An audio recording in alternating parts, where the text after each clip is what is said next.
aquest, que si no agafaré exposició d'aerodinàmica. El Vicenç, que van estar treballant, després he vist uns quants van estar als Pirineus tercer, i és una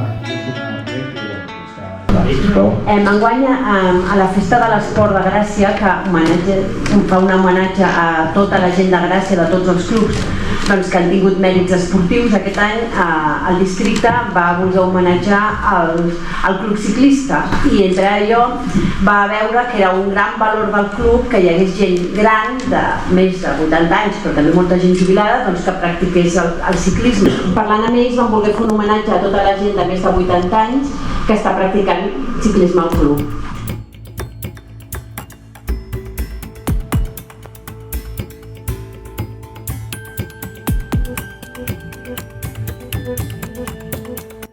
Els trofeus pels campions del Campionat d'Excursionisme del 2023.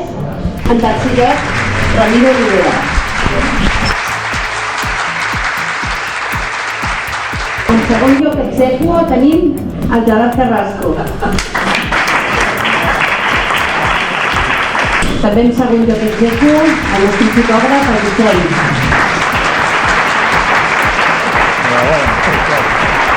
I en primer lloc del Campionat d'Excursionisme enguany, l'Antonio Delia.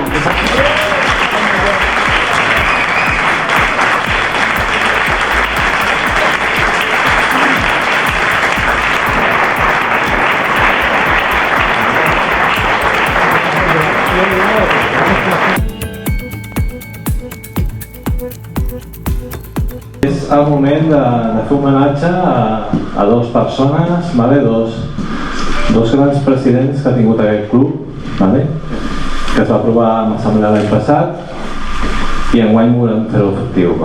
Llavors, per ordre cronològic, només començaria per Joan Muñoz i Garcia.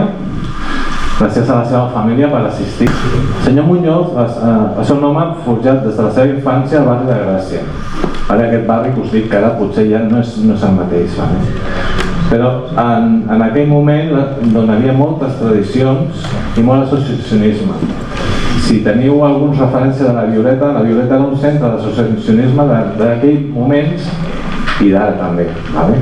Amb això tenim sort perquè perduda. I què hi havia a la seu? Hi havia moltes coses, però entre altres, curiosament, era l'espai de treball del senyor Muñoz. Ell feia de cambrer allà. I allà és on va conèixer diferents associacions, i entre elles el nostre club ciclista, el Club Ciclista Gràcia. Va crear la secció, que molt us sonarà xinès, d'autocars. Sí, hi havia una secció d'autocars a aquest club, i molt nombrosa. Hi havia altres seccions, encara més anterior, hi havia una secció de cotxes, on els socis que no podien anar amb bici, anaven amb el cotxe i puntuaven igualment. I l'autocars va anar creixent i es creen, bàsicament el propòsit era anar a indrets de Catalunya que tenen un marcat d'interès cultural i, com no, amb aquest club ciclista i sobretot la fita final, que era l'interès gastronòmic. Curiosament, el senyor Muñoz era un soci no ciclista, no era ciclista, però va ser gracienc. I en la seva empenta va agafar les rendes del club.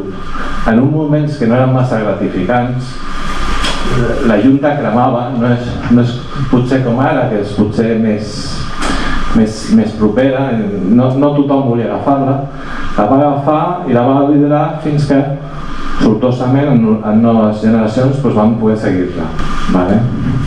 Era un home actiu, donat als altres, un pare que va saber inculcar la tradició de la cultura i esport i que es feia estimar, i té una família que no l'ha fallit mai a les seves il·lusions.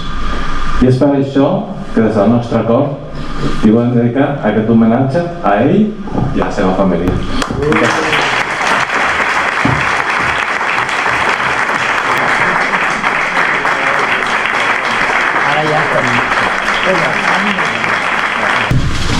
El següent personatge no és ni més ni menys que el senyor Luciano Fernández Prieto.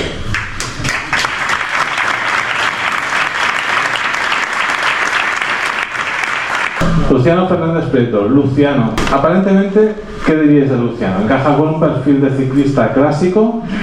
Quizá dentro de Gracia sí, porque tenemos muchos estereotipos, tenemos para todos los gustos, ¿vale? Pero quizá el estereotipo más de Luciano es el de desayuno con tenedor. Donde Luciano sí que quizá no ha destacado, o no es exageradamente a nivel ciclista, donde sí que ha destacado y mucho, es donde no ha tenido muchos rivales, es en el representar los valores y las esencias que muchos creemos que identifican este club. Y el compañerismo y también humildad.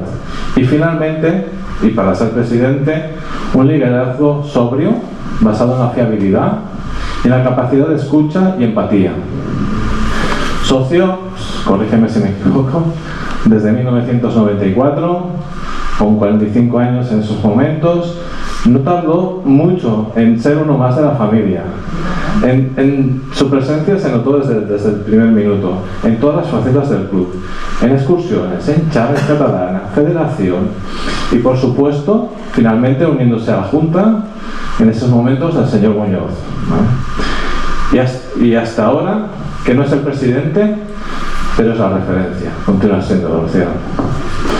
Ha sido un gran presidente por todos los años que ha ejercido esa función y cómo lo ha hecho, y también cómo lo ha dejado de ser, muy importante. No dejemos de recordar también malos momentos que los ha tenido y situaciones desagradables, y aún así te agradecemos que hayas aguantado con entereza y seguridad, porque actuabas con la convicción de la lealtad al club. Gracias, Luciano. Mucho mérito y dice mucho de ti que aún sigas siendo de la Junta sin ser presidente, que hayas sabido ceder tu espacio y lo que has representado al resto de miembros, que no hayas utilizado tu criterio para imponerlo, sino para ayudar en debates y discusiones. Quizás no has sido el más adelantado de los ciclistas, pero nos has sacado de rueda en tu generosidad, en tu responsabilidad, en tu compromiso, prudencia y humildad. Y añadiría uno más, en tu enorme corazón. Luciano, gracias antes y ahora. De todos los socios y socias, te lo agradecemos mucho.